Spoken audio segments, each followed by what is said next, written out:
Lantas bagaimana nasib integritas pemilu 2024? Kita akan membahasnya dengan Komisioner KPU Republik Indonesia Idam Qolik. Mas Idam, selamat pagi, apa kabar?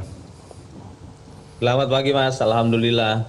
Selamat pagi Mas Effendi Ghazali, Mas Yus Kenawas. Ya, sudah diperkenalkan sedikit, ada peneliti tamu LSI Yus Kenawas. Mas Yus, selamat pagi. Selamat pagi Mas Iqbal. Kemudian pakar komunikasi politik Effendi Ghazali. Bang Pendi, selamat pagi Bang Pendi. Selamat pagi Bang Iqbal, Bang Idam dan Bang Yus serta seluruh pemirsa. Assalamualaikum warahmatullahi wabarakatuh. Waalaikumsalam warahmatullahi wabarakatuh. Saya ingin ke Mas Yus terlebih dahulu. Mas Yus, baru saja dirilis hasil survei dari LSI. Disebut ada terjadi penurunan tingkat kepuasan publik terhadap pelaksanaan pemilu 2024 kali ini. Apa penyebabnya? Apakah terkait dengan penyelenggara pemilu juga? Ada beberapa penyebab mengenai mengapa tingkat kepuasan terhadap penyelenggaraan pemilu dan tingkat penilaian masyarakat terhadap proses jurdil itu menurun cukup signifikan, khususnya untuk penilaian masyarakat terhadap apakah pemilu sudah dilaksanakan secara jurdil. Ada penurunan sekitar 16,9%, dan penyebabnya antara lain ya karena mulai munculnya protes-protes mengenai atau berbagai dugaan kecurangan, liput baik melalui media sosial, liputan pemberitaan, kemudian juga mulai ada muncul isu mengenai hak angket, dan ada euforia juga yang mungkin sudah turun gitu sejak dilaksanakannya pemilu.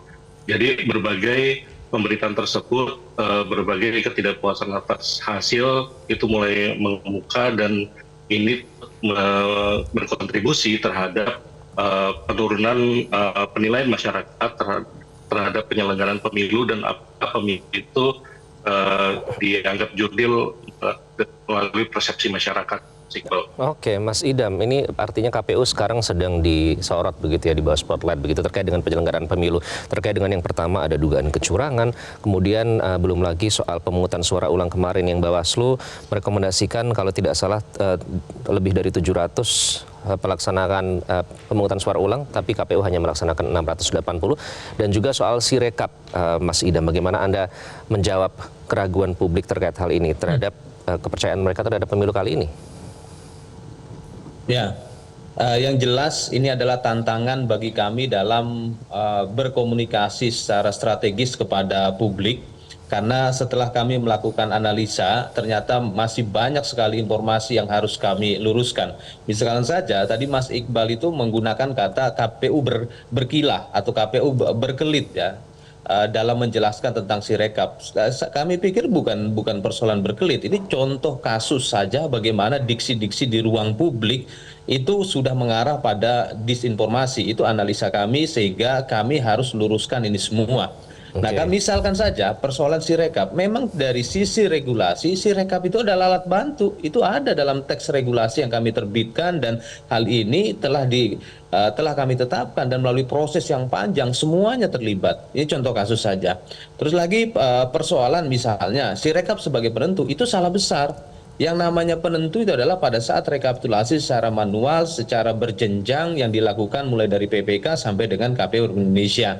Nah, yang jelas ini adalah tantangan bagi kami dalam berkomunikasi secara strategis dengan publik, karena memang kami sadar di era media sosial ini memang luar biasa ya, siapapun yang bisa menguasai ruang-ruang media sosial, maka merekalah yang bisa mengkonstruksikan opini publik, dan kami melihat sudah mengarah pada praktek-praktek spin doctoring.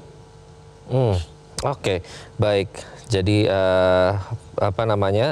sudah dijawab tadi terkait dengan dugaan atau kecurangan, ini dijawab oleh KPU bahwa semuanya sudah dikomunikasikan kepada publik, dan itu menjadi PR selanjutnya ya.